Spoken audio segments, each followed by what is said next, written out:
Last week, I launched my own AI app called BlogFox. In this video, I'm going to give you my 7-step process that you can use to launch your own AI application. These steps are going to help you avoid common mistakes that first-time founders might make. Step 1 is the idea. This is where a lot of people get stuck, and they think that they have to have some world-changing idea or some idea that is just perfect, and if it's not the perfect idea, then it's not going to work. The way that I like to think about ideas, especially when I'm just getting started, is what can I build for myself that will solve a problem within my own company, or if you work for a company, within your own job or workflow. So I run No Code MBA, which is an online learning platform, and we create videos here on this channel. And one thing that we do with these videos is convert the videos into a blog post. We post those blogs on our website, and we embed the YouTube video into the blog. So we do this to help SEO for both the website and also our YouTube videos. And it's something that we were doing a bit manually. So we would take the transcripts from the YouTube videos, we would put them into ChatGPT, we would put a prompt, we would get it to convert into a blog post. But the result wasn't amazing, and it was taking a lot of time. And I thought that this was a workflow that I could automate by building an AI app. So I started by thinking, what could I do for myself? And what ideas could I automate for my own business? And typically, if you're solving a problem for yourself, you're likely going to be also solving it for a lot of other people out there who have the same problem as you. We're not that unique in our own issues and problems that we have. And usually there's a lot of other people that have the same problem. So that's how I came up with the idea. And the next step is building it for yourself first. So the best way to build a product that provides real value is to make it work for you before it works for anyone else. Doing this makes sure that you will build something that is actually useful, because if you're not going to use your own product, then nobody else will.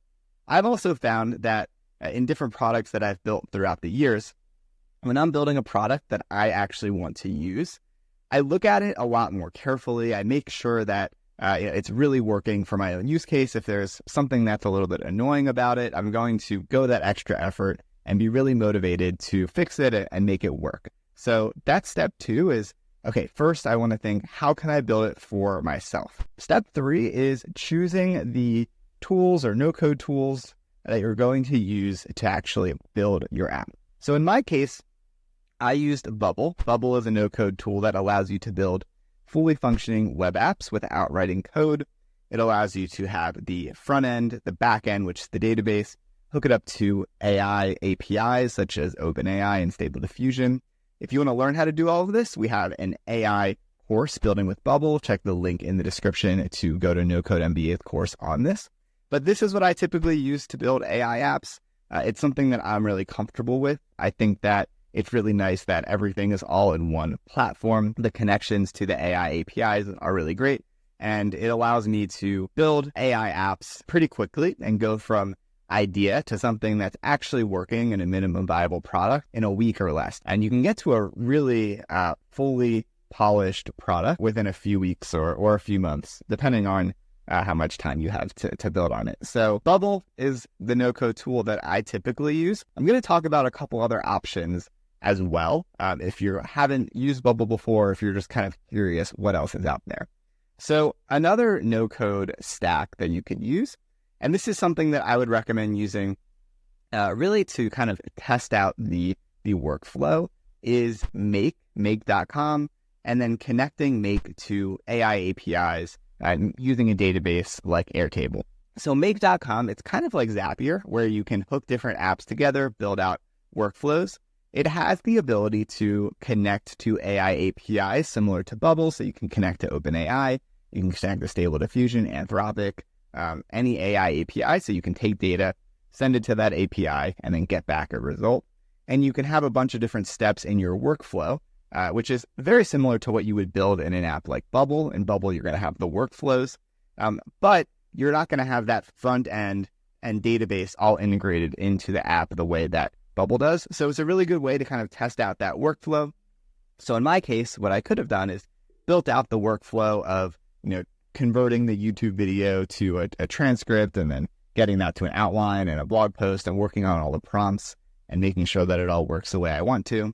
And that's something that you could do first, and then you could, you could even get a few customers and do it manually for them at first, just to make sure that it's something people want. And that's going to be a little bit quicker to get up and running than Bubble, especially if you've never built in Bubble before. A third option is using a no-code tool called Flutter, or WeWeb is another no-code tool, and connecting those to AI APIs similar to Bubble. So these are tools that a lot of people really like. I haven't spent as much time with them myself, so typically I go with Bubble. One of the things to consider with Flutter, and WeWeb is you do have to connect your own external database, such as Xana or Supabase, to those. The database is not connected into the platform directly. And there's pros and cons to that. You could have more flexibility by having your database separated, but there is a little bit of a higher learning curve with that as well. So those are a few options that you can think about when kind of deciding what no-code tool you want to actually use. Step 4 is building the simplest version first. So you don't want to worry about building all of the features for the end user all at once. You just want to build a version that works. This might mean not even building things like a login into the app. You just want to build a simple user interface. So in my case, what I did was I took a web page. I had a very simple input form where I put the YouTube URL in, and I had a button. And I wanted to be able to press that button, do the backend workflow, and get a blog out that I was pretty happy with. So that's building the simplest version. Don't worry about building every feature that you can think of.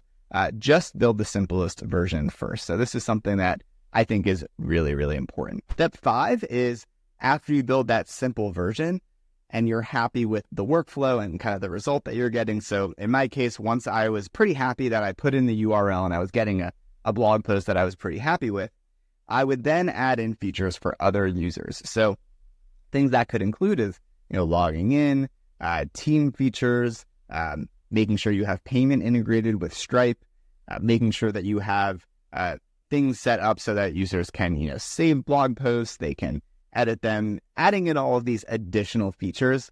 In addition to kind of that core, AI workflow that you have, now you have to start building all of the additional UI, UX, database features around that. Okay, so once you have all of those additional features in, you're ready for users to actually use your app.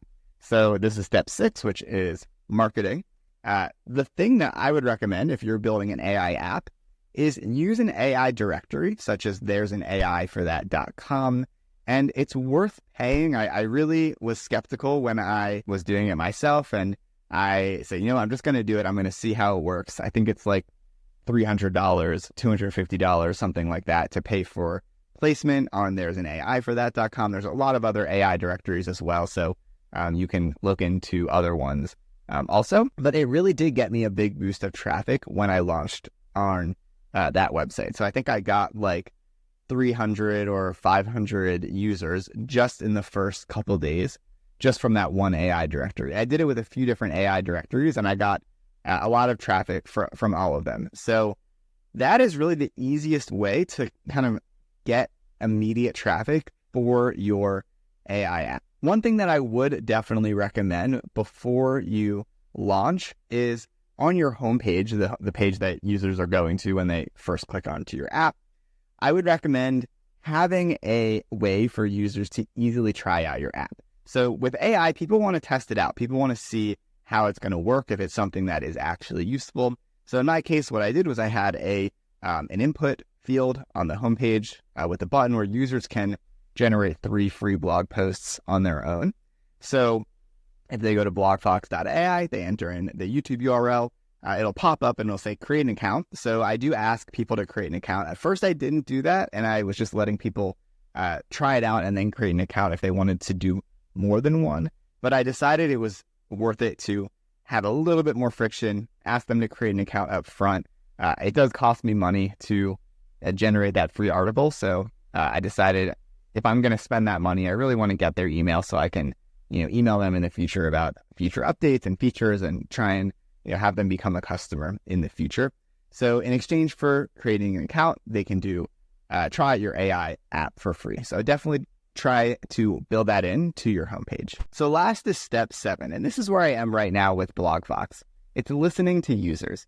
You want to make sure that you are getting feedback from users. One way that I'm doing that is I put a big button for users to share feedback. On the app, I have a feedback kind of widget that I built on the completed blog post where I ask users to rate the blog post and ask for feedback based on why they rated it.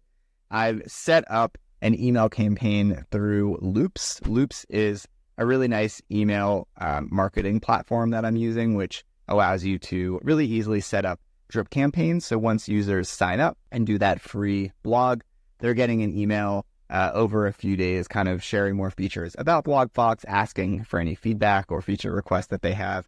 So really trying to engage with your users, listen to users, and see what you can build to make your app more valuable and useful for people.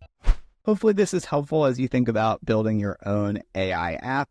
If you want to learn how to build an app like BlogFox, build your own AI app with no-code tools, check out No Code MBA's Building Apps with AI course. Check the link in the description to go directly to it, where I'll teach everything that I know about how to build AI apps similar to this, which I've talked about here in this video. Be sure to subscribe to our YouTube channel to get all of our future content here for free, and leave a comment if you have any questions. Thanks again for watching, and I'll see you in the next video.